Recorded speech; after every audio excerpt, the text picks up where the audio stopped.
Estamos recibiendo al sociólogo, magíster en sociología, magíster, ¿no? Magíster, candidato a doctor. Ah, bien, bien, bien. ¿Y para cuándo, mijo? No, dijera el tío bueno. Justamente por eso uso el magíster. Director de Factum, bueno, consultor de estrategia política, de asuntos, estudios sociales, opinión pública. Y además, lo dije hace un ratito, presidente del Colegio de Sociólogos, ¿no? Sí. Y en ese contexto, bueno, yo decía que de pronto te preguntaba porque se desarrollaron unas jornadas de desafíos para las ciencias sociales post pandemia, sí. ¿No es cierto? Jornadas que terminaron ayer mismo, ¿no? Sí, esas son jornadas que organiza la Facultad de Ciencias Sociales. Anualmente, bueno, habían tenido un impasse con el tema de la pandemia. Son jornadas donde se pone arriba de la mesa investigaciones desde las distintas vertientes que tiene la Facultad de Ciencias Sociales, ¿no? Bueno, desde la sociología, desde la ciencia política, la licenciatura en desarrollo, trabajo social, desde la economía, que también hay un departamento de economía, demografía, es decir, bueno, todas las distintas áreas van presentando avances, o en realidad en este caso eran investigaciones finalizadas. Ajá. Y bueno, con algunas conferencias centrales, que es un buen momento de reflexiones, discusiones, ¿no? Porque una de las cosas que a mí me parece interesante es meterle cabeza, porque uno podría decir, bueno, reflexiones de la perspectiva sociológica o de cualquier otra área a propósito de el mundo, el país, la sociedad, el Uruguay, lo que sea, con la mirada prepandémica. Lo que pasa es que la pandemia pasó. Bueno, ahí tocas un tema interesante, porque del 6 al 8 de diciembre vamos a tener el Congreso Uruguayo de Sociología. A ver. Y el nombre que le pusimos fue Encrucijadas Sociales más allá de la pandemia, y no post-pandemia. A ver. Y ahí lo que nos pusimos un poco a discutir, que a veces, bueno, son cosas menores, pero quizás no tanto, es decir, bueno, ¿la pandemia pasó o no pasó? Esa es la primera pregunta. Y entonces el utilizar el más allá de la pandemia implica, bueno, más allá temporalmente, es decir, después que pasó, pero también poner en discusión cuántas cosas cambiaron y cuántas cosas permanecen habiendo atravesado la pandemia. Sí, es decir, claro. ¿Cuáles son las cosas estructurales que no se modificaron? ¿Cuáles son elementos estructurales que de repente tienen una modificación? ¿Y cuánto hubo de movimientos coyunturales? ¿No? Bueno, ese es el gran paraguas sobre el cual queremos discutir, ¿no? Es decir, bueno, ¿realmente estamos en una pospandemia? ¿O qué quedó de la pandemia y qué no? ¿No? Entonces, por eso usamos ese otro recurso, digamos, de hablar de más allá de la pandemia, desde el punto de vista temporal y desde el punto de vista conceptual. Bien, buenísimo, porque, bueno, por lo pronto empezar a reflexionar, estamos obligados a hacerlo, ¿no? Y bueno, sin duda. Y ustedes los sociólogos mucho más. No, sin duda, y hay cosas que, digamos, yo no me quiero meter en temas que no son los míos, digamos, en términos de estudio. Dale. Pero claramente hay cambios en las formas de organización del trabajo, en la distribución de tareas. Ejemplo, ¿no? Estoy escuchando estos días un dato que a mí me parece que por lo menos merece un análisis mucho más que la dimensión económica y bueno, y por qué no política también. Tiene que ver con que el número de boletos está bastante por debajo antes de la prepandemia. Bueno, esto te obliga a hacerte pregunta. Claro. ¿Por qué? Sí. Bueno, el uso de espacios públicos, la recuperación de espacios públicos. Pero ahí, por ejemplo, a mí me faltan datos, porque la cosa primera que tengo ganas de decir es que los recuperamos y con creces, pero a lo mejor es porque mi última mirada tiene que ver con el vacío. Sí, claro. Sí. Entonces estoy como medio olvidado de cómo sonaban los cohetes en Navidades anteriores. Claro. Me quedo con la última, ¿verdad? Sí, por decirte algo. Ahí, bueno, y ahí para ahí las ciencias sociales en general, la sociología en particular está obligada a darnos herramientas y insumos, ¿no? Bueno, vamos a hablar de Factum y sus dos últimas encuestas, ¿te parece? Muy bien. Pero igual cuando hago estas cosas yo no me siento culpable porque dialogan todas. Sí, todas dialogan, ¿no? Constantemente. Es generación de insumos para la discusión de distintos lados. Siempre recuerdo un axioma de Oscar, tu padre, en el sentido de que, por ejemplo, ya que habla que intención de voto es una de las encuestas dadas a conocer que hace una semana, 10 días. 10 días.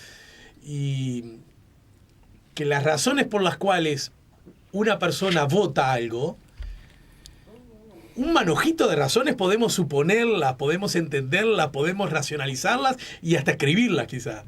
Pero hay otras que no tenemos, seguimos sin saber, ¿no? Sí, claro. Hay muchos... a ver, el voto tiene muchos componentes, sin dudas.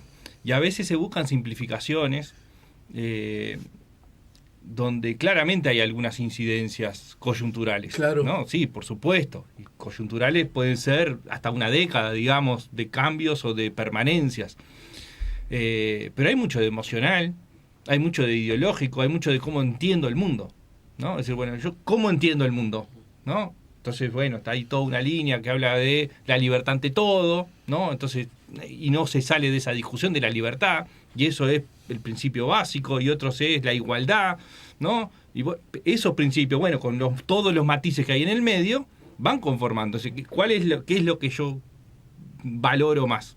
Eso es como gran... Entonces, cuando a veces se dice, bueno, la gente vota con el bolsillo. Hay gente que vota con el bolsillo, ¿no? Eso sí. Sí, claro. Y eso de repente te define una elección. Sí, claro. Porque las elecciones se definen mucho más en escenarios parejos, ¿no? Claro, exactamente, ¿no? Pero en realidad, la gente que vota con el bolsillo no necesariamente es la mayoría, ¿no? Es decir, bueno, si la economía va bien, si fuera así, cuando la economía va bien, se volcaría todo el mundo para el mismo lado, y cuando va mal se volcaría todo el mundo para el otro. Y no es lo que pasa. Es decir, claro, bueno, todo el mundo decís vos, claro, ¿no? O por lo menos las grandes mayorías. Pero sí podríamos decir, ya que estamos rumbeando para esos lados, sin proponérnoslo, que es difícil que la economía, para decirlo, ande muy mal y la gente vaya para ese lado. Sí, claro. Que digamos que ganen a lo que uno vincula con que la economía ande muy mal, aunque no sean necesariamente los responsables, que ese es otro tema también, ¿no? Y lo mismo al revés, ¿no? Es difícil que la economía vaya muy bien y que esa barra pierda, ¿no? Bueno, es difícil. Es difícil. Es difícil. Ahora, si nosotros ponemos un evento catastrófico desde el punto de vista económico, como fue la crisis del 2002, sí. ¿Perdió el Partido Colorado? Sí. ¿No? Se hundió. Ahora, el gobierno, hasta la crisis y poco más, era de coalición. Sí. Sin embargo, la suma del Partido Nacional y el Partido Colorado fue el 44%. Claro, entonces, ¿cómo aún así? Entonces, podemos decir que la gente abandonó todo porque la economía, porque habíamos otra vez una crisis. Quiere decir, el Frente Amplio no ganó con el 70%, eso es lo que estás diciendo. Claro. Pero ahí hay otro detalle donde que a lo mejor dialoga con esto que vamos a repasar ahora. Fue un gobierno de coalición. Que se rompió. En un momento se fueron, ¿no? Bueno, ahí digamos que el acuerdo, digamos, fue salir del Poder Ejecutivo, pero mantener la coalición legislativa. Que, bueno, son matices que quizás no son tan traducibles para el conjunto de la población. Y en todo caso, quien más se visibilizó como el que se apartó fue el Guapo Larrañaga, que por otra parte fue el candidato y además el que recogió una muy buena votación. ¿Sí? Perdiendo con Vázquez, pero recogiendo una muy buena votación. Sí, claro, él gana la interna y obtiene la mejor votación de postdictadura del Partido Nacional. Claro. Que no pudo repetirse tampoco. Claro. Bueno, ahí también hay muchos elementos, ¿no? Es decir, justamente fue la peor votación del Partido Colorado, ¿no? Claro. O sea, coincide también que, digamos que a partir de la reforma del 99 y las elecciones del 2004, es cuando empieza a desdibujarse de a poco las fronteras entre los partidos tradicionales, ¿no? Y ahí entonces podemos ver esos efectos de que hay vasos comunicantes permanentes de voto, tanto en las elecciones nacionales como en las elecciones internas. El otro día conversando con alguien me decía, está, ¿no? El run si Bordaberry viene, Bordaberry no. Sí. Bueno, y una de las cosas que les mencionaba como un hallazgo, digamos, dentro de las cosas que estudiamos, era que en las elecciones internas del 2014 nosotros veíamos un conjunto del electorado, clase media, media alta, costa de Montevideo, que fluctuaba en el voto hacia las elecciones internas entre Bordaberry y la calle Pou. No era elegir en la nacional, sino en la interna, si participaba en el Partido Nacional o en el Partido Colorado. Claro. Y eso, de alguna forma, incidió también. Bueno, pero creo que lo hablamos contigo, pero infinitas veces, ya hace unos cuantos años de eso. La peor noticia para Pedro en ese contexto fue la gran sorpresa electoral, bueno, por decir, no sé si el término justo es la gran sorpresa, pero fue por lo menos el escenario poco previsible meses antes, claro, de que la calle Poble ganara igual por Larrañaga. Totalmente. No, Eso entonces, le afectó el desempeño electoral de Bordaberry. Pero sin duda alguna, más allá de algunos errores que cometió También. Pedro, poniendo como vicepresidente a alguien de su mismo sector. Sí. Entonces, ¿cómo dejás a el resto de tus compañeros de partido, no? Yo qué sé, muchas ganas no le da tampoco de salir a la cancha. Bueno, en fin. Asuntos que andás a ver si de alguna manera no habrá que prestarle nueva atención, Sí, claro, en estos contextos. Porque además, hablando con mínimo análisis político, este es un buen escenario para que para que Pedro Bordaberry regrese. A lo mejor no tiene ganas y es de verdad que no tiene ganas. Pero yo le diría, Pedro, es un buen momento, ¿eh? ¿O no? Bueno, no. A ver, acá lo que hay que matizar siempre son muchas cosas. Una es, ¿cuál es el objetivo de volver? ¿No? Si el objetivo de Bordaberry de volver, o de Bordaberry y de la barra o el conjunto de dirigentes que lo quieren impulsar, Sí. es llegar a la presidencia, es obtener una mejor votación para tener una mayor bancada, es poder colaborar para un nuevo gobierno de coalición y obtener más peso dentro de un gobierno nacional. Claro. Bueno, es mantener lo que se tuvo para no perder el 12% que votó la elección. O sea, bueno, ¿cuál es el objetivo? Y dentro de esos objetivos, ¿cuáles son los más y menos alcanzables? Y pues ahí va a ser una decisión estratégica y personal de, bueno, ¿cuánto es? Bueno, mi aspiración es, sí, recuperar y mantener el Partido Colorado, y que tenga peso y que pueda gobernar o cogobernar, o si la aspiración es la presidencia. Entonces, bueno, porque si uno mira la trayectoria de Bordaberry, lo más probable es que pueda empatar lo que ya hizo. A lo sumo, su gran objetivo podría ser superarse, y la única forma de superarse es que el Partido Colorado esté arriba del 17, digamos, o llegar a la presidencia de la República. Eso serían ganancias de lo que ya hizo. Entendido. Y eso está en la balanza claramente. Pero en esa, digamos, en esos vasos comunicantes que cada vez son más naturales entre blancos y colorados, bueno, en la última elección departamental, en Montevideo, por ejemplo, fueron con un lema único, ¿no es cierto?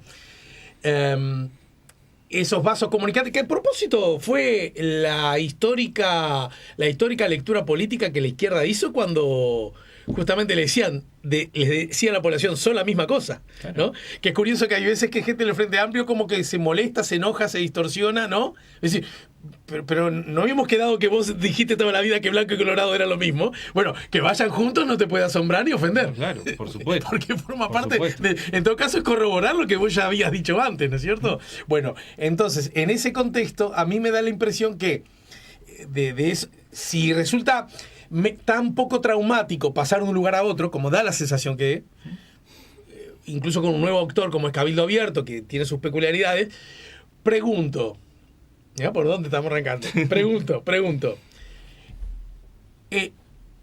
La pata fuerte de ese taburete, de ese banco, de esa silla, qué sé yo, es el Partido Nacional, ¿no es cierto? Sí, hoy sí. Ya estamos acostumbrados hace ratito que desde el 2000 para acá el partido más votado es el Frente Amplio y el segundo partido más votado es el Partido Nacional.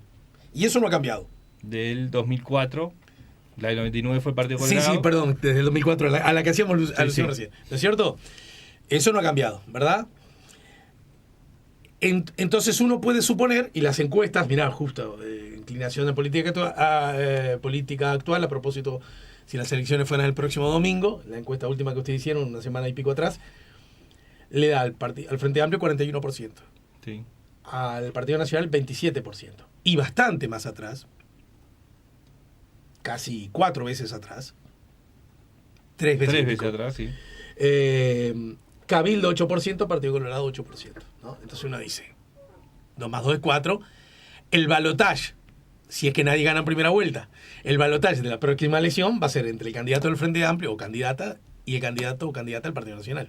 Sí, ese es el escenario que hoy se presenta. Bien. Y es el que aparece más probable. Y yo escribí lo que yo lo firmo abajo, pero aún así dudo de esto que digo, de este modo.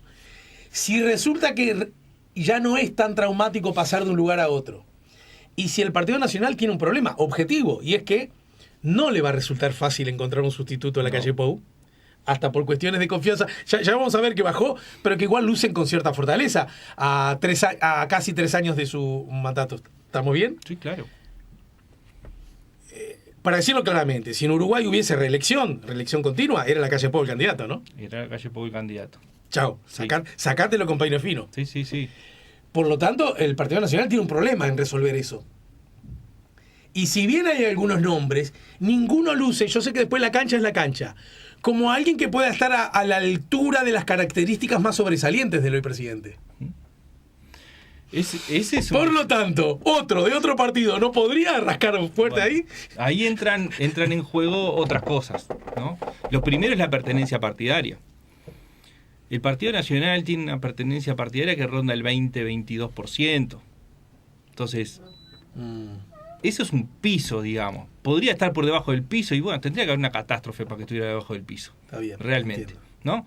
Entonces, quedan 2 actores grandes disputando. Partido Colorado y Cabildo Abierto, ¿no? Bueno, sí, si el Partido Nacional pierde con la figura de Bordaberry, o puede ser con otra, el Partido Colorado puede captar de ahí, pero también Cabildo Abierto puede captar de ahí. Claro.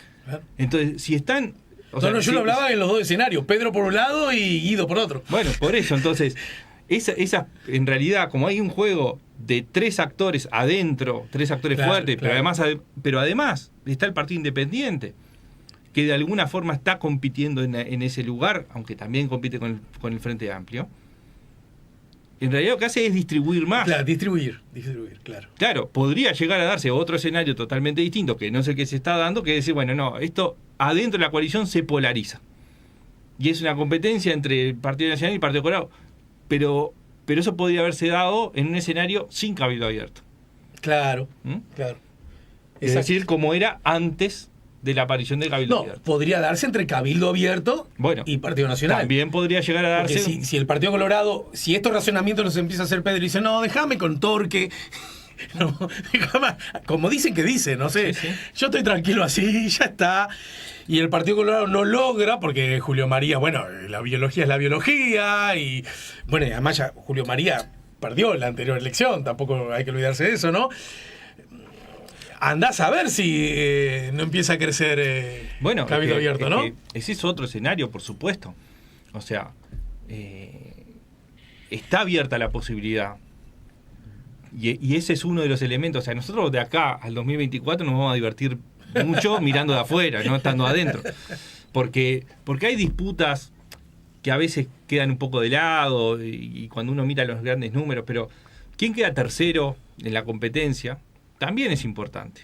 ¿Quién es no? Porque hoy se juega a veces, por más que la diferencia fue de un punto entre Partido Colorado y Cabildo Abierto, desde el Partido Colorado se ha dicho el socio mayoritario del Partido Nacional, bueno, sí, tiene un poquito más, tiene un ministerio más, ¿no? Pero, bueno, ese rol de quién es el mayoritario también se juega. ¿Cuánto se sostiene lo que se votó, cuánto se crece o cuánto se pierde en todos los partidos también? Porque en sí mismo, de repente, el resultado termina siendo triunfo de la coalición o el triunfo del frente, cualquiera de los dos, pero hilando fino, hay que mirar todos los pesos internos. Pero incluso pensando en cómo ha sido este gobierno hasta el momento y cómo ha funcionado, con eso que Factum en particular ha desarrollado, me parece que de los analistas, en particular Óscar Botinelli es el que ha desarrollado más ese ítem, la fortaleza de la presidencia de la República y el rol inmensamente subrayado presidencialista que ha tenido la calle Pou. Seguro que responde a personalidades, bueno, las mezclas, ¿no? Esa que decimos. Pero también estoy pensando que también ha sido favorecido la calle Pou por una circunstancia, y es que no necesita de un socio mayor. Uno podría decir, pero eso lo puede debilitar porque obliga a tener una mesa más colectiva. Lo tiro como hipótesis, ¿eh? Es decir, pero una cosa es decir, yo necesito un poquito de todos para llegar a las mayorías, por ejemplo, en el Congreso, en el Parlamento. Y otra cosa es decir, necesito de uno. Y si ese se me retoba, yo quedo colgado del pincel. Pero es que eso pasa. si A ver. Cabildo o el Partido Colorado, uno de los dos, no apoya, la coalición no tiene Bueno, mayoría. claro, no le alcanza. Entonces, creo que es peor porque necesita, porque no es que necesita indefectiblemente a uno buenísimo. de los dos. Y entonces sí es peor, porque yo creo que no es peor, pero como vos sos el que más sabe. No, pero es que necesita. Pero si es peor, ¿por qué no ha ocurrido nunca lo que esos socios, teóricamente más poderosos, han pedido? Déjame entrar a la foto grande. Sí, bueno. Yo Y creo si que lo hace, porque puede el presidente hacerlo. Sí, porque puede, porque hay una necesidad también de la propia coalición de sostenerse, porque hay una necesidad, pero también hay un objetivo, que es gobernar, y hay otro objetivo que es ganar, volver a ganar, sí. ¿no? Entonces, ante eso, lo que sí me parece bastante claro es que para las próximas, creo que la coalición, cuando se reedite, no solamente va a discutir un programa o una serie, un documento de objetivos, sino que también va a discutir las reglas de funcionamiento. Porque en este Luego caso, en caso que... no sé en el momento, pero lo que sí parece claro... pero ¿el funcionamiento cuándo? En un potencial posible, nuevo gobierno. A eso me refiero. Sí, es decir, bueno, cómo se van a distribuir los cargos, cómo va a ser el funcionamiento en las tomas de decisiones. Digamos, rumbeando lo que uno puede entender de afuera es la lógica de un partido. Bueno, sí. Esas cosas ¿no? pero también en coaliciones con partidos distintos. Acá lo que claramente hay, casi la mitad de la coalición es el Partido Nacional, ¿ah? Y poco más todavía. Entonces, con ese poder, desde ser, más de la mitad, de ser el presidente de la República, tener la presidencia, o sea, los propios votos avalan, también la configuración del gobierno que se diseñó lleva a que la forma de funcionamiento fue esta. Ahora, no todos los socios, diría la mayoría de los socios, no están del todo conformes con la forma de funcionamiento.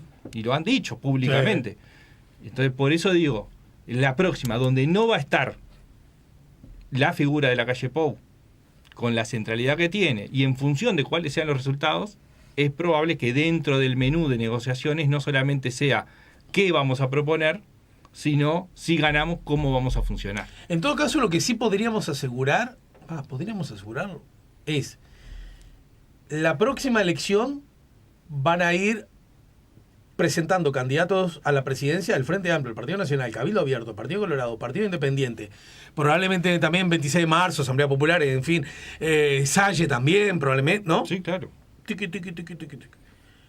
Pero en todo caso, Partido Nacional, el PERI también me olvidé, Partido Nacional, Cabildo Abierto, Partido Colorado, Partido Independiente, cualquiera de los ciudadanos que vote a cualquiera de esos 4 candidatos, sabe que el ganador de uno de esos va a formar gobierno con su partido.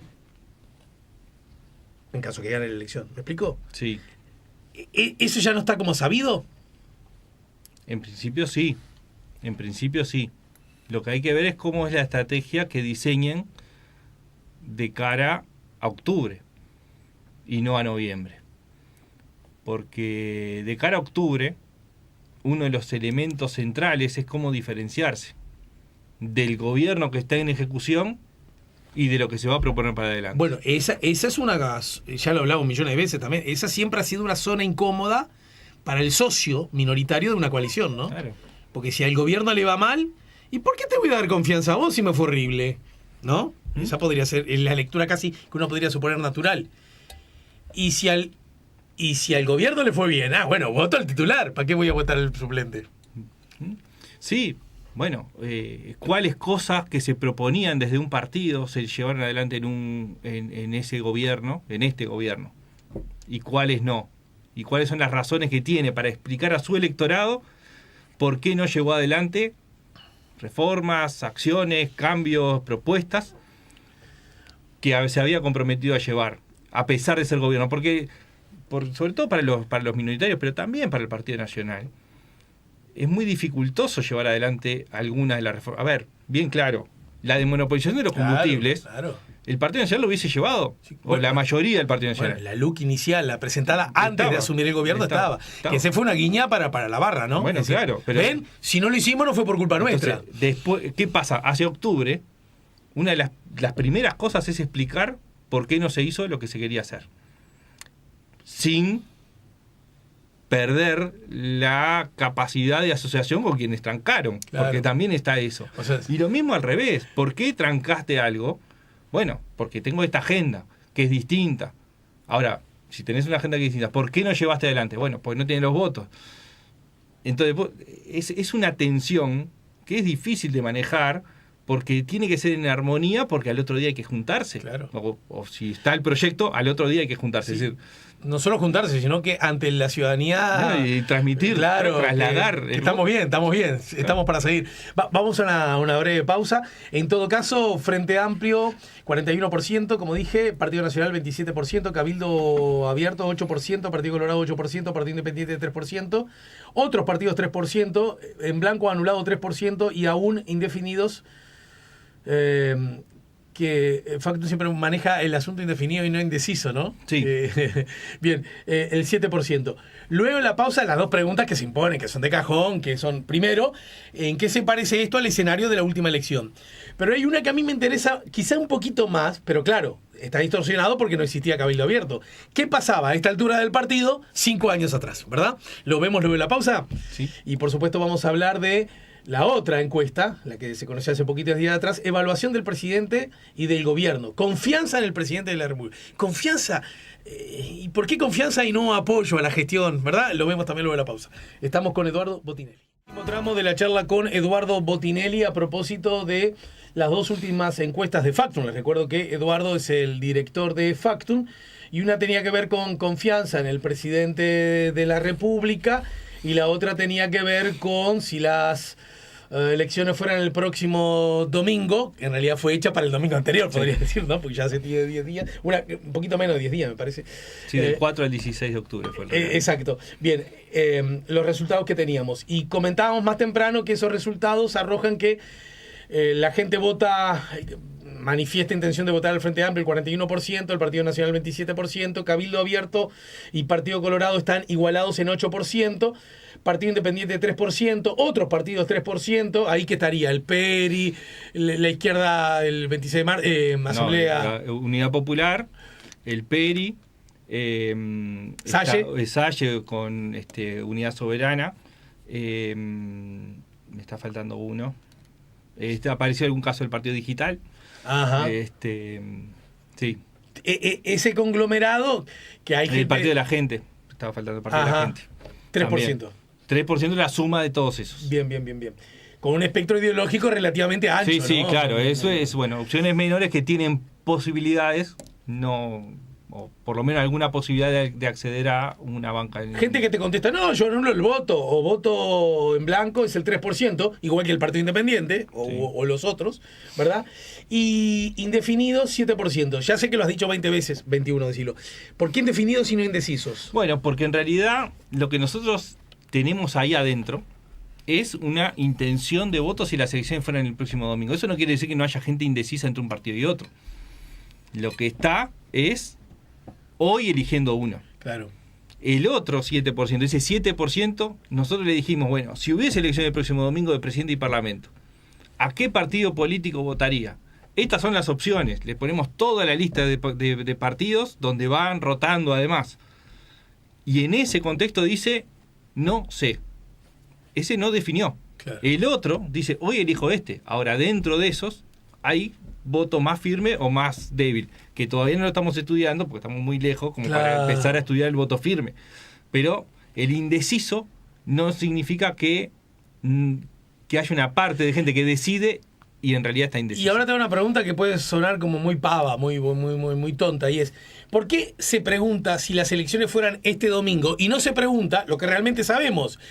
El último domingo de octubre, usted de estos partidos, ¿a quién votaría? Y bueno, ahí lo que tendríamos es un escenario donde probablemente se duplique o triplique la cantidad de personas que no saben. Claro. Porque en realidad está en un escenario tal, entonces no podríamos tener un panorama de qué estaría pasando hoy. Mi sospecha entonces se reafirma. Es para evitar que eso sea tan grande que no puedas ni siquiera... Claro. Porque la gente con todo derecho te dice, ay no, mijo, de acá hasta allá, qué sé yo, dejate bromar. Ahora sí, en un juego me decís para el domingo, yo me animo a responderte algo. ¿Ah? ¿Sí? Esa es un poco la idea de poder medir un poco el humor político, social que están recogiendo los partidos. 5 años atrás no existía Cabildo Abierto, ¿no es cierto? Y bueno, dice, bueno, es el 8%. Bueno, es un actor importante que no solo se traduce en potencial cantidad de votos, ¿no es cierto? Pero aún así, ¿cómo podemos hacer dialogar estos datos con los que pasaba 5 años atrás? Bueno, yo creo que es de los ejercicios más difíciles que tenemos. Pero por esa razón. Por esa y otra razón fundamental. Hace 5 años estábamos en el medio del episodio Sendik. Un quiebre en un proceso que fuimos estudiando en las distintas encuestas, en los distintos análisis. Nosotros habíamos hablado hasta la elección de 2014 de la existencia de un muro invisible. Ese muro invisible era que no había grandes movimientos, podía haber muy pequeños, entre el ala Frente Amplio y el conjunto de lo que en ese momento era la oposición, básicamente Partido Nacional, Partido Colorado, Partido Independiente y Partido de la Gente. ¿Qué es lo que sucede después? Que hace 5 años estábamos en el peor momento del episodio Sendik. ¿Y entonces? ¿Qué generó ahí? Un crecimiento muy fuerte de las personas indefinidas, fundamentalmente votantes del Frente Amplio en el 2014. El Frente Amplio se ubicaba en el entorno del 30 al 33%, y más o menos parecido andaba el Partido Nacional, un poco por debajo. Llegó en una encuesta a estar por encima. ¿Qué es lo que había ahí? Un conjunto muy importante de votantes del Frente Amplio en 2014 que o habían cruzado el muro y empezaba a perforarse ese muro invisible, o estaban enojados, tristes, claro, ¿no?, desilusionados, y estaban yendo a que yo no quiero a nadie, o todavía no lo sé, pero al Frente no lo vuelvo a votar. Bueno, de eso, ¿qué pasó? El Frente Amplio pasó del 48 en 2014 al 39 en 2019. Es decir, perdió 9 puntos. ¿Qué es lo que pasó? Bueno, de eso que nosotros vimos en la encuesta hace 5 años, que estaba en el 33, bueno, más o menos la mitad de esos que había perdido en la mitad del periodo, ¿no?, los volvió a captar, y la otra mitad se fue. Es decir, hace 5 años estábamos viviendo un fenómeno de transición con lo que había sido el movimiento de los 15 años anteriores. ¿No? Obviamente, ¿cuál es el otro elemento que lleva a que no sea comparable? Bueno, aparece Cabildo Abierto. Cabildo Abierto, entre otras cosas, canaliza una parte de ese descontento o desilusiones que hubo con los gobiernos del Frente Amplio. También capta el Partido Nacional y también capta el Partido Colorado. Pero entonces me estás diciendo que 5 años atrás el Frente Amplio lucía con una intención de voto mucho más pobre que la que luce ahora. Mucho peor que ahora, sí. Con todos esos aditivos. Claro. ¿No? Está bien que lo digas para que, digamos, porque yo pienso que un Frente Amplista puede pensar, ¿vos te acordás así de memoria cuántos tenía el Frente Amplio 5 años atrás? 33. Sí, según el momento exacto, pero hace, o sea, en el mismo periodo, 33. 5 años atrás el Frente Amplio tenía 33 y ahora tiene 41. Con esos 33 de 5 años atrás, te podría decir un Frente Amplista, y en la segunda vuelta, con minorías parlamentarias, le dimos pelea hasta el final. ¿Sí? Que es un dato objetivo, ¿no? Claro. Ahora, de 33 a 41, se arraibamos, ganamos, y si me apuran en primera vuelta, te dice el Frente Amplista entusiasta. Claro. Es que, ¿Cómo lo frenás a ese? Bueno, es que... Sin que te diga que trabajas para la derecha si lo frenas. Claro, bueno. Y trabajar para la izquierda, sí. No, pero yo digo... Sí. A ver, ¿qué es lo que pasa con estas encuestas y con... Hay siempre visiones más positivas, más pesimistas, según de dónde se mire. Efectivamente, el Frente Amplio está mucho mejor que hace 5 años. Ahora, hace 5 años estaba en su peor momento. En el peor. O sea, no Claro. hubo momento peor. Lo que hacemos siempre, ¿con quién me estás comparando, verdad? ¿Con qué momento de mi vida? Che, te veo más... Sí, más flaco, más Te gordo, veo, más te pelado. veo más flaco, sí, bueno, justo me estás comparando al momento que estuve más gordo de mi vida, ¿no? Sí, claro. Entonces, yo creo que no podemos hacer un análisis lineal Bien. de lo que pasaba 5 años atrás. Porque esta misma encuesta da, por ejemplo, que es la otra mirada. Bueno, la suma de los partidos de la coalición son más que el Frente Amplio. Sí. Ahora, la distancia es menor que la que había en la elección pasada. Sigue siendo más. Y va el otro análisis, que tiene que ver un poco con cómo se manejan los datos. La suma de los partidos de la coalición es importante para la elección de octubre, considerando la posibilidad de que se reedite la coalición y que tenga o no mayoría parlamentaria esa coalición. Ahora, el análisis para la segunda vuelta no parte de la suma estricta de los partidos de la coalición, porque ya se vio en todas las instancias de balotaje que cuando se suman partidos no trasladan automáticamente sí. toda la suma de los votos. Entonces, esos son todos los elementos que hay que considerar cuando miramos un Y estudio entonces, de este tipo. y de alguna manera está sugerido en esta última respuesta, pero comparándolo con el resultado de la última elección, ¿qué es lo que cómo dialogan estos datos, los de la última encuesta de ustedes, con relación a lo que ocurrió en octubre del año 19? A ver, ahí tenemos el Frente Amplio 2 puntos arriba de lo que fue la elección, está dentro de los márgenes de errores. La primera encuesta que da, de las últimas, que da arriba del 39-40, que es lo que ha venido dando. Hay que ver qué pasa hacia adelante. Sí. Pero sí se ven movimientos en la coalición. Hay una pérdida del Partido Nacional de 2 puntos, que se suma, o sea, a ver, viene como en un proceso de pérdidas menores, tiene que ver un poco con el momento también del gobierno. El Partido Nacional obtuvo 29. Casi 30. Sí, casi 30. 29 y medio. Después, hay una pérdida del Partido Colorado y de Cabildo Abierto. De 3 puntos en el caso de Cabildo Abierto, de 4 puntos en el caso del Partido Colorado. ¿Qué es lo que sucede acá o cuáles son los fenómenos que estábamos viendo? Bueno, hay una parte que tiene cierta desilusión con el gobierno que votó a una de estas opciones. Uh-huh. Pero sobre todo tiene que ver más con lo que está pasando, es con lo que pasó antes. Es decir, cuál es el origen de los votos que obtuvieron en 2019 estos partidos. Y bueno, el Partido Colorado tuvo una incidencia importante de votos que captó la figura de Talvi de ex votantes del Frente Amplio. Cabildo Abierto tiene una parte, cerca del 3% de votos, de gente que votó al Frente Amplio. Pero además se añade otra característica a ese electorado de Cabildo Abierto. Es un electorado que tiene una parte esta, que se mueve mucho más rápidamente de voto, tiene menos pertenencia partidaria. El propio Cabildo Abierto recién está empezando a construir su identidad partidaria. Mientras los otros partidos ya tienen construida, Cabildo Abierto no.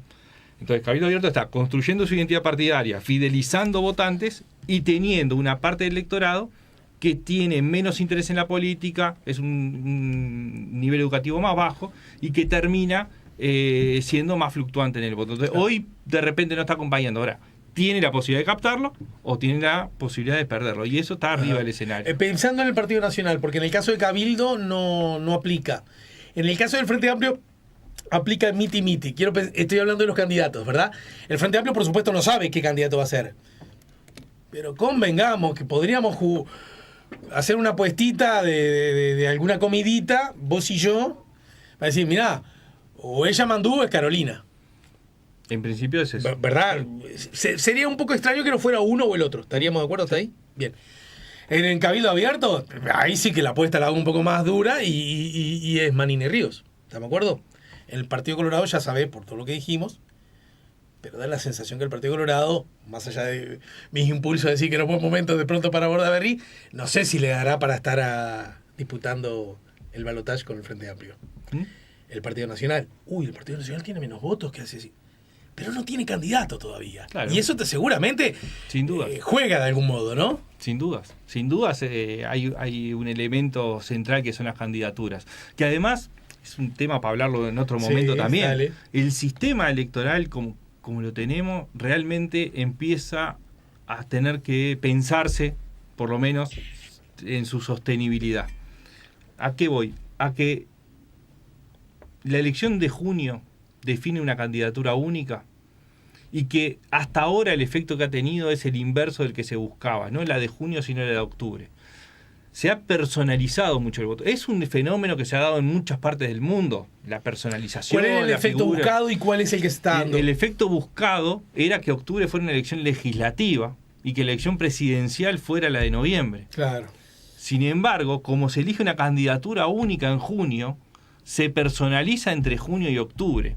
Por supuesto que hay matices dentro del electorado y no es que todo el mundo se mueva igual, pero de alguna forma presidencializa en una persona o en una fórmula presidencial como mucho la expresión del partido político. Y por lo tanto, de alguna forma está personalizando ese proceso de decisión. Pero hay otro elemento que a mí me parece importante que se empieza a discutir, que es que la única elección voluntaria que tiene el sistema electoral uruguayo es la elección interna que se realiza en junio previo. Esa elección define la candidatura presidencial. Entiendo. El órgano deliberativo nacional que define, vota formalmente la candidatura vicepresidencial. El órgano deliberativo departamental que aprueba las candidaturas de las intendencias. Se usa para medir los pesos políticos internos para armar las listas. Y todo eso se define en función de la única elección voluntaria que tenemos. Sin contar con los aspectos subjetivos, como acabas de decir, que marcan la cancha incluso a la hora de elegir el Parlamento. ¿Sí? Porque como se personaliza todo detrás del el candidato o la candidata a presidente, medio que la lista de quienes van a integrar la Cámara Alta y la Cámara Baja queda como desmerecida, ¿no? Y bueno, Y vos decís que luce como una contradicción. Le estamos dando un voto voluntario a un actor que va a jugar un rol muy, muy importante en la cancha. ¿Eso es lo que me decís? Sí. Ajá. Me estás diciendo que sería una buena decisión, o bien, o que ninguno sea voluntario, ninguna elección, o que todos lo sean obligatorias. Sí, sí. O pensar un poco el sistema entero.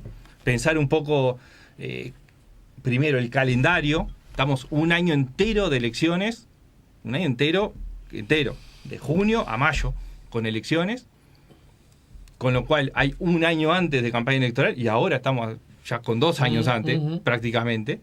Entonces, al final, eso es un elemento. O sea, el calendario por un lado, la separación de elecciones por otro, que creo que bueno, hay visiones distintas sobre la pertinencia o no de que se separen las departamentales de las nacionales, pero también definir si la candidatura única es el mejor mecanismo o no, si la elección interna voluntaria es el mejor mecanismo o no. Los procesos de elecciones voluntarias en el mundo lo que muestran es que quienes votan son determinados sectores de la sociedad. Claro. No, yo lo decía porque me sentí obligado a decirlo. Yo soy un militante del voto obligatorio desde antes de esta crisis que se está viviendo ahora, que en todo caso lo justifica desde mi punto de vista, ¿no? Con más razón aún. Dejar que sea el voto voluntario implicaría aún más drásticamente cortar los vasos comunicantes de la ciudadanía y sus representantes. Sí. Y que pase a ser la política cuestiones de élite. Lo que de democracia eso para mí no tiene nada, pero en fin, eso es otra discusión. Volviendo al tema, no quiero que hoy pero en todo caso, alguien con estos resultados debería alegrarse un poquito más que alguien y alguien debería preocuparse un poquito más que alguien, porque yo siento que, más allá de estas precisiones que las haces y que son muy de recibo, estos datos son buenos para el Frente Amplio, me da la sensación. Son buenos para el Frente Amplio porque supone, en principio, que lo que pasó en 2019 fue el peor momento. Esa es una buena noticia, es decir, no es algo que... en principio, hay que ver qué pasa estos 2 años, pero en principio es que tuvo un golpe, tuvo una caída fuerte, que no continúa. Y eso ya es una primera noticia, una buena noticia para el Frente Amplio. No es mala para la coalición en el sentido de las salvedades que puse. Ahora, no es mala siempre y cuando tenga las herramientas para recapturar el electorado que hoy está yendo hacia los indefinidos o una parte que puede estar perdiendo hasta hacia el partido, hacia el Frente Amplio. Está el rol del Partido Independiente, que aparentemente puede estar jugando un rol de contención adentro de la coalición de los votos a Talvi. Porque probablemente el Partido Independiente... Ese espacio un poquito más de centro, quizás con algún sesgo de centro-izquierda. Sí. De ese lado. Claramente... Pues sí, que si no fuera por ese Partido Independiente, en realidad ese electorado no tendría nada que hacer ahí. Y por lo menos tendría más dificultades donde aterrizar, sobre todo por la conformación que hoy están teniendo el Partido Nacional y el Partido Colorado y Cabildo. Es decir, porque no... Alguien podría decir que ese también es un problema. Ese puerto tampoco lo está teniendo muy visible el Frente Amplio, ¿no? No, claro. Es que... Ese puertito para que la nave pueda amarrar. Y ahí yo no quiero digamos, ir y venir, pero de alguna forma este sistema electoral que estamos teniendo, donde lo que importa al final para la visibilidad pública son las candidaturas y no las expresiones más de segundo orden, digámosle, complejiza eso. Porque esas expresiones es como, bueno, ¿y quién representa? Y el que lo representa tiene que tener una candidatura presidencial. Claro. Si no estás ahí, en la punta de la pirámide no estás. Es algo que también se está viendo. La necesidad de una candidatura solamente para que se entienda que existe. Cuando en realidad no necesariamente una corriente necesita expresarse en una candidatura presidencial. Claro. Pero bueno, eso es algo que está... Luce como una dificultad eso, ¿no? Sí, porque... Bien, para terminar, porque si no te van a hacer una denuncia en tu casa por desaparición forzada. Confianza del presidente de la República, ¿verdad? Sí. Esta es la última encuesta de ustedes. ¿Por qué el término confianza en lugar de, apoyo? A ver, nosotros tenemos distintas mediciones, que este de confianza no arranca en este gobierno, arrancó en el gobierno de Mujica. ¿Por qué? Porque empezamos a ver algo que se está dando en este gobierno. A ver. Hay procesos de aprobación presidencial que tienen que ver más con cómo se está llevando adelante el gobierno en términos generales, por el propio presidente, por algunos resultados que se van obteniendo, pero había otra cosa que veíamos que no se estaba recogiendo, que quizás tampoco sea la mejor forma, pero por lo menos nos aproximamos a que es algo, más allá de eso, que sí, apruebo, desapruebo, decir, sí, está haciendo las cosas. Ahora, ¿cuánto estás poniendo, cuánto crees que eso o que esa persona que está liderando realmente despierta tu confianza, o cuánto estás confiando en lo que está haciendo? Vos decís, a ver, para que lo entienda todo el mundo, que alguien puede decir del gobierno de Mujica, digo de Mujica porque fue cuando arrancaron ustedes a medir, a discriminar eso, o de la calle Pou hoy, puede decir, apruebo su gestión presidencial, mas no tengo confianza en su gestión presidencial. Sí, claro, porque puede ser que, sí, está llevando políticas adelante, económicas, sociales, reformas, lo que sea, que sí. Ahora, no sé si tiene la capacidad, no sé si está bien rodeado, no sé si... y eso no es lo mismo, decir que está haciendo las cosas a que vos confíe en que lo que está haciendo está bien o que crees que va a hacerlo bien. Ajá. ¿No? Y ese es un matiz que muestra un gap interesante. O sea que puede dar, porque ha sido, incluso conversábamos con Suaznavar días atrás, tu colega de equipo, que la confianza, la aprobación al presidente lucía alta, incluso después del episodio del guardaespaldas, ¿no? Y yo agregaría también el del tabaco, ¿no? Yo creo que hay una suma de que uno podría suponer, estas dos cosas tienen que afectar en algo, ¿no? Y sin embargo no, pero además ayer creo que la Diaria dio a conocer el de la usina, creo, ¿no? Que venía como en esa dirección también, que parece que tanto la aguja no movió. Siguiendo la lógica que vos decís que, a ver si lo entiendo bien, de alguna manera la aprobación puede que no se vea modificada, pero sí de pronto los índices de confianza en episodios de esa naturaleza. Sí, y sobre todo, mira, si nosotros miramos la aprobación viene bastante estable en los últimos, digamos, casi desde que arrancó, sí tuvo caída, pero más o menos está estable.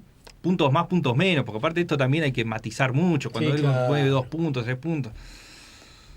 Entonces el término, si nosotros miramos el largo plazo, viene bastante estable. Está más abajo que lo que estaba en el medio de la pandemia, cosa que es totalmente razonable justamente por la coyuntura que se vivía, por los resultados obtenidos también. Ahora, ¿y en qué se sostiene? En una casi unánime, o 9 de cada 10 votantes de los partidos de la coalición aprueban al gobierno. Y la desaprobación dentro de los votantes del Frente Amplio es más o menos lo mismo. Entonces, eso termina dando un saldo favorable, porque tiene casi todo el apoyo de la coalición y tiene una parte de apoyo del Frente Amplio. En la confianza no pasa lo mismo y el comportamiento es distinto. La confianza en el presidente no tuvo grandes cambios entre los votantes del Frente Amplio. Sí, en el último... El 94% de los Frente Amplistas tienen poca o muy poca confianza en el presidente. Solamente el 5% dice que tiene bastante o mucho. Dentro de los votantes de la coalición, el 72% dice que tiene mucho o bastante confianza. Eso es un buen dato en sí mismo. Es decir, bueno, 3/4 partes de los votantes de los partidos que están apoyando a la coalición confían en el presidente de la República, tienen mucha o bastante confianza. ¿Qué pasa? Cuando miramos para atrás, esa confianza dentro de lo que ha caído dentro de los votantes de la coalición. Claro. Mientras en septiembre del año pasado estábamos en 90%, en noviembre del año pasado bajó al cerca del 80%, o sea, para hacerlo en tramos, 9 de cada 10 en septiembre, 8 de cada 10 en noviembre y febrero, 7 de cada 10 en junio y octubre. Es decir, tenemos 3 escalones de confianza dentro de los propios votantes de los partidos de la coalición. ¿Y a qué se atribuye? Bueno, ¿y qué empezamos a ver? Que en ese periodo, entre fin del año pasado y principios de este, y después se repite, empieza, primero, va desapareciendo la pandemia como preocupación. Claro. Esto lo hemos hablado en otros momentos. La economía muestra algunos signos de recuperación, pero sigue siendo el principal problema para la gente y sigue teniendo una evaluación negativa del gobierno. Lo mismo pasa con el empleo, pero con evaluaciones un poco más neutras.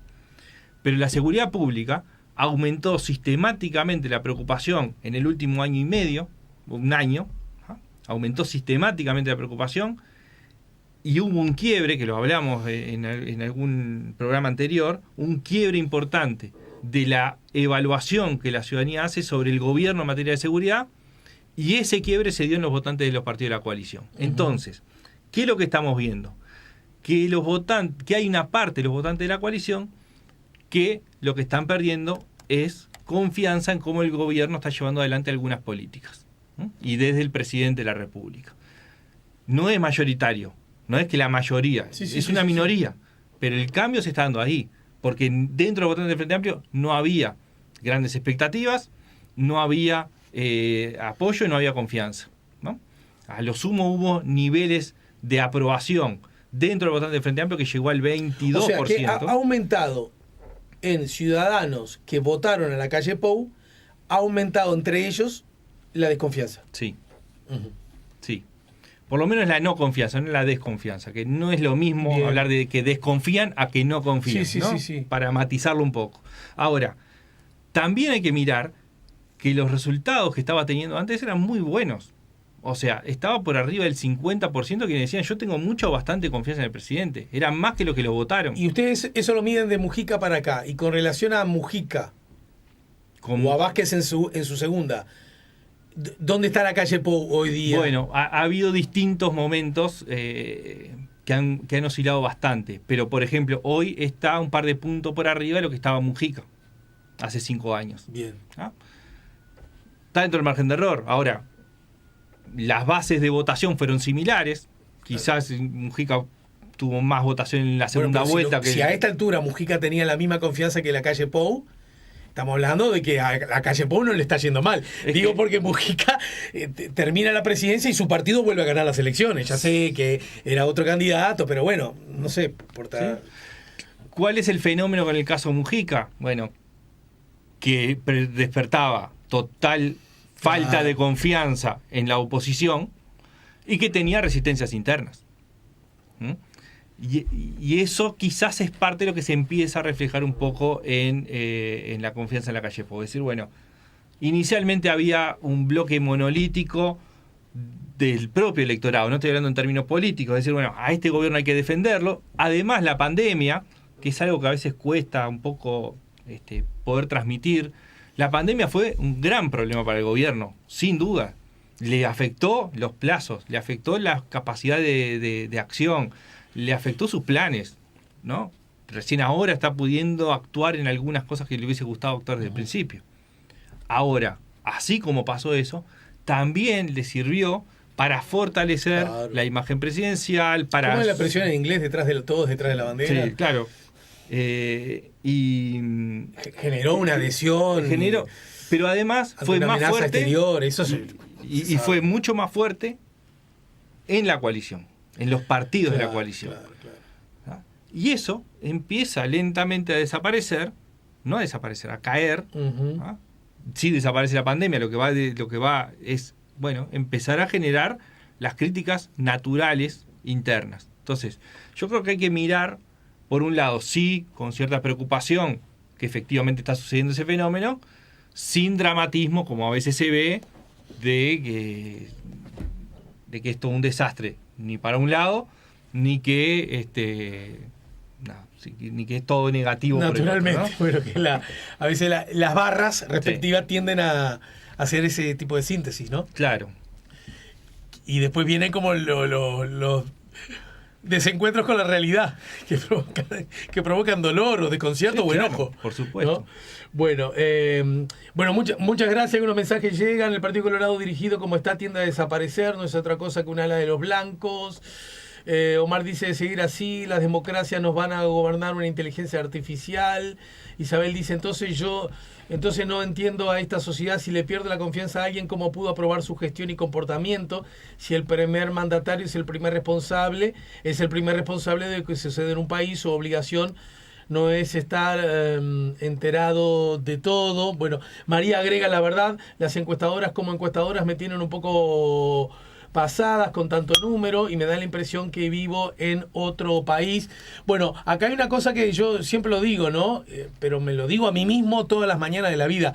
Uno tiende, como es inevitable que se decía, a vivir en contextos, burbujas, como uno le quiere llamar, en donde en general escucha más o menos siempre lo mismo, o las mismas críticas o los mismos elogios, ¿no? Y después se lleva a sorpresas cuando se entera de otras cosas, ¿no? Sí. Pero no quiero, Eduardo, despedirte, perdóname, te robo 20 segundos más, porque se viene la elección en Brasil, pero más allá de eso, y hablando de tu rol de encuestador, en un mundo que está procesando muchos cambios a la vez, ¿verdad? De mucha naturaleza, lo hablábamos hoy más temprano a propósito de la sociología. Se habló mucho 3 semanas atrás, en el marco de la primera vuelta, de que las encuestas le erraron, se equivocaron. Bueno, algunos explícitos admiradores o implícitos admiradores, porque todo el mundo no lo dice acá en Uruguay. Bueno, andas a ver si eso no termina marcándole así las encuestas también en Brasil. Dijeron, vieron que Lula, no sé qué, que según los resultados, Lula no votó mal, digamos, votó ahí, muy cerca de una posible victoria en primera vuelta. Sí. Pero sí estuvo muy subestimado el voto a Bolsonaro, o subestimado, sacarle el muy, ¿no? ¿Qué puede explicar eso? ¿Es que ya esa herramienta ya no sirve? ¿Es que son, como dice Bolsonaro, todos unos corruptos los encuestadores brasileros? ¿Por dónde va la cosa, Eduardo? Bueno, es un tema muy complejo y que estamos viendo en distintos países. Acá mismo, algunos cambios que se dan. Acá hay toda una serie de elementos que da para una gran discusión metodológica, histórica.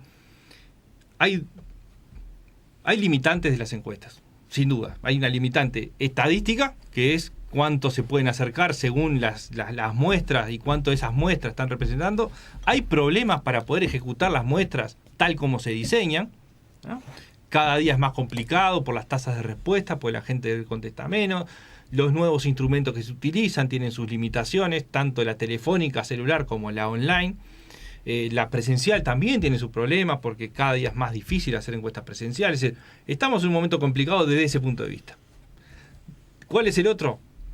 sigue siendo la mejor herramienta, sin duda, para acercarse a lo que puede suceder. Porque el que salió primero, el que salió segundo, el que se decía segundo, tercero y cuarto estaba muy parejo, termina uno arriba del otro, pero muy parejo. Es decir, la gran foto, un poco borrosa, sale.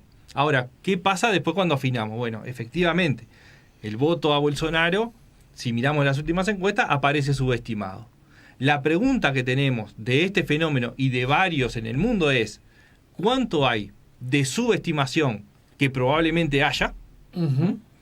¿Y cuánto hay de movimientos de último momento que no logran registrar las encuestas? Está el voto oculto, pero está también los movimientos que pueden llegar a registrarse en último momento. Por ejemplo, en este caso, un voto antilulismo, antirula, que se haya despertado en lo que podemos llamar una especie de balotaje anticipado. Claro. Es decir, bueno, gente que iba a votar la tercera o cuarta opción, dice, no, hay que frenar a Lula porque puede ganar en primera vuelta y la forma de frenarlo es votando a Bolsonaro. El sistema no funciona así, pero la forma de actuación de la gente termina refugiándose de esa forma. Y eso puede haber sucedido, y hay algunos indicios que muestran que efectivamente pudo haber pasado eso. Porque se defondan, o por lo menos votan cerca de la mitad, el tercer y cuarto, y eso termina recogiéndolo. Ahora, ¿cuánto es gente que ya tenía decidido votar a Bolsonaro y decía que iba a votar a otro? ¿O cuánto es que efectivamente querían votar a los otros y terminan yendo hacia Bolsonaro? Y la calidad y la honestidad en este caso de las encuestadoras brasileñas. Bueno, hay de todo. O sea, pero convengamos que no, las grandes... y Ibope, creo que la otra. No, se llamaba Ibope. Se llama Ibope, ahora es IDEC. Gozan de prestigio, ¿no? Sí, es que en general, en el mundo, la mayoría de las empresas, sobre todo las consolidadas, hay algo que acá, que a veces se pone en cuestión, el mismo en Uruguay. La única forma de sostenerse en esto es manteniendo ciertos grados de confianza. Decía tu colega Suaznavar una cosa que el público no siempre sabe, y es que ustedes viven de la política en un porcentaje relativamente pequeño, Sí, ¿no? claro. Por lo tanto, la credibilidad de ustedes para que los contrate una marca de pasta de dientes o una marca de automóviles depende de que hagan bien el trabajo siempre. Claro. Entonces, esos, los que te da la posibilidad de sobrevivir financieramente, van a mirar qué tanto le erras o no, ¿no? Claro. Es que esto de la difusión de encuestas, a ver, la única encuesta, no digo la única, pero casi la única encuesta del mundo, ¿no? De todas las que se hacen, que es absolutamente contrastable, es la de intención de voto. Porque claro, el desempleo, claro, que lo medimos todos los meses, claro. ¿Dónde podemos contrastar? Bueno, con los seguros de paro, con la cantidad de... Ahora, ¿hay algún momento específico donde se mida? No lo hay. Y está bien que o sea, no tendría que haberlo, sí. Pero lo que digo es hasta dónde se juega esos elementos que vos decís, bueno, si yo publicando encuestas, claro, genero una visibilidad, un prestigio para la marca, siempre y cuando vaya bien. Ahora, también es un riesgo importante, porque cuando se ve el resultado final de la elección, se va a contrastar contra la encuesta. Y una cosa que ustedes hacen en Factum, que no todo el mundo lo sabe, creo, y no sé si siempre lo han hecho, la verdad, es que el orden en que ustedes preguntan las cosas no siempre es el mismo, ¿no? Quiero decir, ¿a quién, de qué cuadro hay más hinchas, no? El famoso, ¿no? Yo siempre digo, yo soy hincha de Liverpool, somos pocos. Pero si vos hicieras una encuesta y pusiera, o quién querés que gane, o quién te parece, si pones a Liverpool antes que a Peñarol y Nacional, yo no digo que le va a ganar a Peñarol y Nacional, pero aumentaría si me lo pones antes que si me lo pones en lugar 18º. En otros ítems, desde quién vas a votar o si tenés confianza en el presidente de la República, ¿eso no funciona así también? Sí. A ver, sí, esto no es nuevo siempre. Ahora con la tecnología es más fácil. A ver. Antes que, lo cuento muy rápido, pero antes que hacíamos, el cuestionario era papel y los encuestadores iban con el papel y además tenían lo que llamaban un juego de tarjetas. Las tarjetas eran las opciones de respuesta que se le mostraba a la gente. Tenían 2 juegos cada encuestador o un equipo encuestado que tenía las tarjetas A y otro Bien. tenía la tarjeta B y otro la tarjeta C. Entonces se modificaba el orden. Bueno, ¿ahora qué se hace? Al aplicarlo por computadora, o sea presencial con tablets o celulares o telefónica, se aleatoriza las opciones de respuesta. Es decir, cada una de las encuestas tiene un orden distinto. No totalmente aleatorio según la pregunta. Algunos es totalmente aleatorio cuando las opciones son los partidos, por ejemplo. Sí. Y otro lo que hace es moverse en bloques. Pero, por ejemplo, el intención de voto, me imagino que el Frente Amplio es el que tiene más intención de voto. No siempre preguntas con el Frente Amplio en ese orden. No. Frente Amplio primero, quiero decir. Claro, muchas veces el Frente Amplio aparece de último o en el medio. Y arrancás por el Partido Colorado de pronto, o por, ¿no? Claro, ese tipo de cosas. Sí. Y en el caso de confianza, para poner otro ejemplo... Esa que a ver, ¿cómo es? Alguna gente se pregunta, bueno, ¿cuánta confianza tiene usted en el presidente? Y uno se dice, mucha, bastante, poca o muy poca, y a otro le parece muy poca, bastante o mucha. Es decir, se van combinando de forma de que el orden en que se mencionan no genere una repercusión en las respuestas. O sea, si el orden genera un sesgo involuntario, se compensa por la aleatorización que hay de presentación del orden. Bueno, gracias Eduardo por gracias todo. A ti, Alejandro, muchas gracias. No me cobres esta charla. No, ¿Me cobras algún día? Algún día. No te voy a poder pagar. Te cuido a los nenes, no sé, algunas cosas así. Ahí me animo, pero gracias por el tiempo.